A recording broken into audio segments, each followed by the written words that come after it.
Hi, welcome to Bored and Confused, where I review theater based on two criteria. Was I bored and was I confused? Today's show is Back to the Future, the musical. All right, let's jump into this.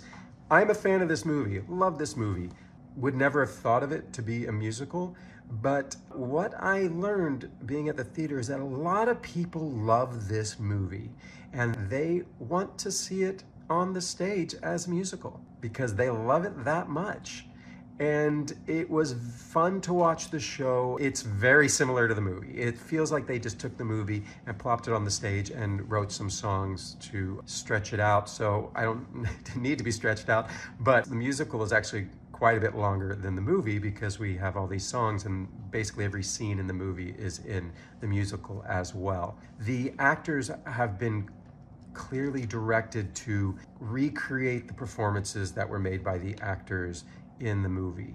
Watching it, I kind of felt like, should the original actors be getting a royalty for this? Because the actors were really reproducing their performances, and amazingly so. It felt like you close your eyes and you're like, is that Michael J. Fox up there?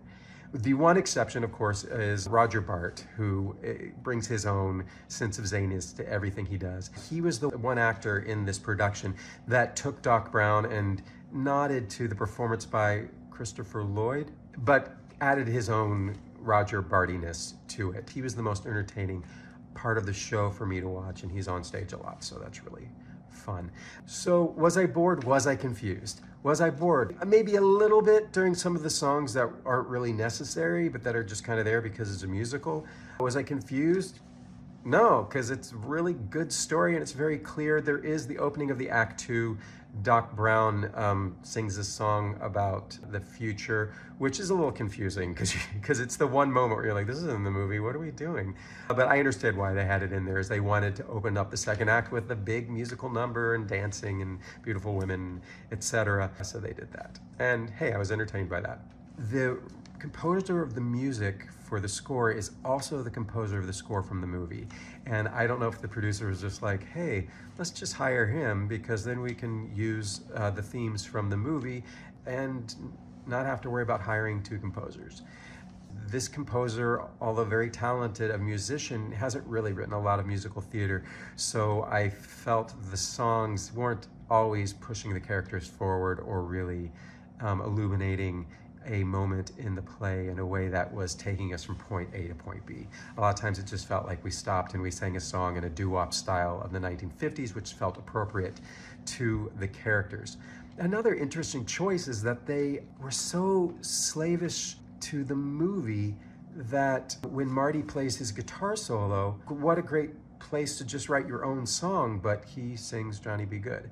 And then there's also Huey Lewis songs that are underscoring in the movie that are also in the musical. I think the curtain call was The Power of Love. And I think Back in Time is in there, I forget. I'm not very bored and not very confused, so good on that. I think the best thing about this musical, what I was really surprised by, was the number of boys in the audience, dressed like Michael J. Fox's character, Marty McFly, in the puffer, the red puffer and the blue plaid shirt and the jean jacket. I'm glad this show's on Broadway just to bring a new audience to Broadway. And hopefully they'll see the flying car in this show and then they'll say, oh, let's see what else Broadway shows have to offer.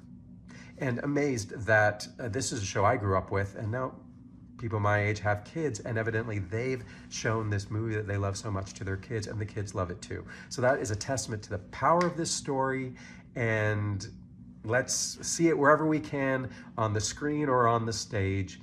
Back to the Future, playing on Broadway. Don't go in, don't confuse me. If you do, then you lose me. I don't want to drift away, wanna stay inside the play. Keep me engaged, keep me amused with what's in front of me, 'cause I don't wanna be bored and confused.